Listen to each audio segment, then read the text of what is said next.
करमाळा नगरपालिकेच्या उद्याच्या 2025च्या निवडणुकीमध्ये राष्ट्रवादी काँग्रेसतर्फे या ठिकाणी 10 उमेदवार राष्ट्रवादी काँग्रेस पार्टीच्या वतीनं उभा केलेले आहेत।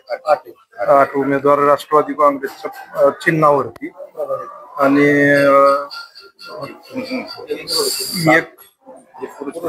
एक पुरस्कृत अशा सविता जयकुमार कांबळे यामध्ये पुरस्कृत केलेल्या आहेत। निवडणुकीची प्रक्रिया सुरू होत असताना महायुतीच्या माध्यमातून चर्चा झालेल्या होत्या की बाबा आपण एकत्र काही करता येतंय का, आणि त्या दृष्टीनं आपण सकारात्मक भूमिका त्या ठिकाणी घेतलेली आहे। विशेषतः महायुतीतले नगराध्यक्षाचे जे उमेदवार आहेत त्यांना माझं स्वतःच समर्थन त्या ठिकाणी आहे। कनुबाई देवींच्या बाबतीमध्ये सुरुवातीला चर्चा होत असताना माहितीच्या संदर्भामध्ये नेते मंडळींची चर्चा होत असताना जागेच्या संदर्भात ती चर्चा झालेल्या होत्या, परंतु महायुतीकडे इच्छुकांची गर्दी एवढ्या प्रचंड प्रमाणामध्ये होती आणि त्यातून नाराज्या निर्माण होऊ नये, त्यामुळं राष्ट्रवादीकडे पूर्ण पॅनलच्या दृष्टीने सुद्धा त्या ठिकाणी मागण्या होत्या, परंतु हे सगळं ठरवत असताना भाजपकडे असलेली गर्दी, राष्ट्रवादीकडे असलेली इच्छुकांची गर्दी, त्यामध्ये आपल्याला संख्येचं मर्यादा ठरलेली होती की 20 उमेदवार आपण त्याच्यामधून देऊ शकत होतो।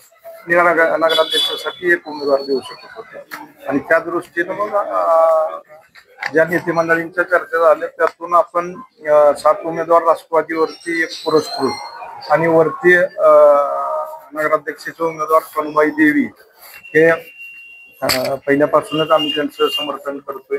त्यांनी विधानसभेच्या निवडणुकीमध्ये मला मदत केलेली आहे आणि शेवटी महायुतीचा सरकारमध्ये आम्ही एकत्र काम करतोय। राष्ट्रवादी काँग्रेस असेल किंवा भाजप असेल, वरिष्ठ पातळीवरून स्थानिक पातळीवरती जसे निर्णय होतील त्याप्रमाणे निर्णय घ्या म्हणून वरिष्ठ पातळीवरून सूचना देण्यात आल्या होत्या। त्यामुळे इथल्या एकंदरीत नगरपालिकेची परिस्थिती बघितली तर त्यानुसार या ठिकाणी राष्ट्रवादी काँग्रेसचे काही उमेदवार आपण उभा केलेले आहेत आणि एकंदरीत जे उमेदवार उभा केलेले आहेत ते अतिशय चांगले उमेदवार या ठिकाणी आम्ही उभा केलेले आहेत आणि नक्कीच त्या सगळ्या 7 आणि आम्ही पुरस्कृत केलेले 1 उमेदवार त्यांना नक्कीच यश आलेलं त्या ठिकाणी पाहायला मिळेल।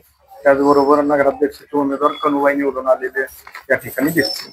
मामा, करमाळा नगरपालिकेमध्ये 20+1 अशा प्रकारच्या उमेदवारांची संख्या आहे, परंतु आपल्या उमेदवारांची संख्या पाहिली तर 8 आणि 1 अपक्ष अशा प्रकारची या ठिकाणी संख्या उभा केली आहे। परंतु ज्यावेळेस आपला पूर्ण पॅनल उभा करायचा होता त्यावेळेस भाजपासोबत या संदर्भात काय वाटाघाटीची बोलणी झाली होती? झालेल्या होत्या, पालकमंत्र्यांशी चर्चा झालेल्या होत्या, इथल्या स्थानिक गटाशी चर्चा झालेल्या होत्या, स्थानिक भाजपच्या नेते मंडळींशी चर्चा झाली होती, पण शेवटी भाजप पक्ष तुम्ही पाहताय की देश पातळीवरती काम करतोय, मोठा पक्ष आहे, त्यामध्ये इच्छुकांची गर्दी आणि अनेक गट समाविष्ट करून भाजपचं काम त्या ठिकाणी असल्यामुळे ह्या चर्चा झालेल्या आहेत। पालकमंत्र्यांनी स्वतः सांगितलं की माझ्यासोबत कोणतीही चर्चा झाली नाही आणि कोणत्या पालकमंत्र्यांसोबत चर्चा झाली याविषयी मला काहीच माहिती नाही। शेवटी ज्याच्या राजकीय पक्षाचे आराखडे ठरलेले असतात, सगळ्याच गोष्टी काही ओपनली त्यांनाही सांगता येत नसते, तर आम्ही त्याच्यावरती बोलणं उचित होणार नाही। शेवटी आम्ही महायुतीमध्ये एकत्र वरती काम करतो, त्यामुळं निर्णयानंतरच आणि निकालानंतरच तुम्हाला खरी परिस्थिती काय आहे ते लक्षात। मामा, या ठिकाणी जर आपला पूर्ण पॅनल उभारला असता तर निदान येथील स्थानिक कार्यकर्त्यांना, पदाधिकाऱ्यांना एक संधी मिळाली असते।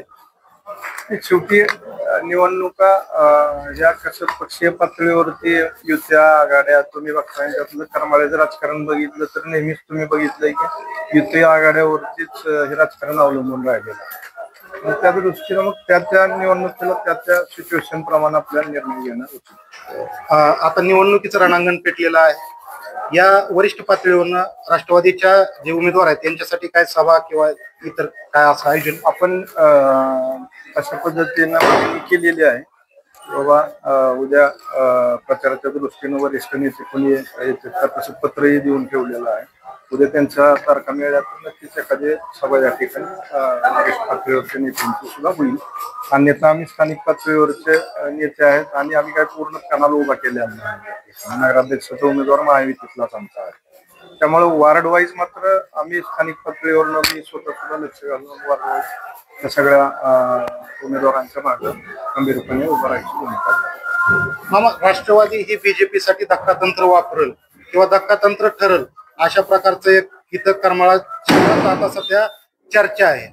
निवडणुकीमध्ये चर्चा अनेक होत असतात. शेवटी आपण 2 तारखेनंतर लक्षात येईल की कशाचे परिणाम कसे होतात.